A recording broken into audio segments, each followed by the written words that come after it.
Oh, yung damit kong tig 150 plus ang isa, suot ko na. Sino mag-aakala na 150 plus yung polo na yan? Di ba napakaganda?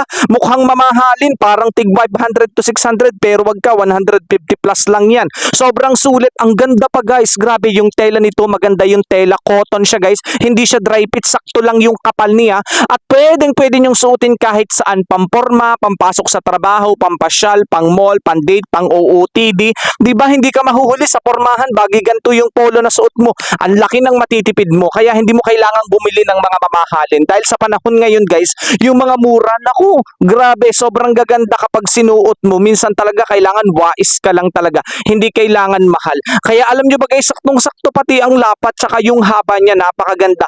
Medium nga pala yung suot ko, saktong-sakto sa akin. Kapag 5'6 to 5'5 yung height mo, sakto ang medium. Tapos yung bigat mo, 55 to 65 kilogram, sakto yung medium. Kaya kung ako sa inyo guys, abagot, bilisan nyo na, mag-check out na kayo. Sobrang ganda, sulit na sulit kayo.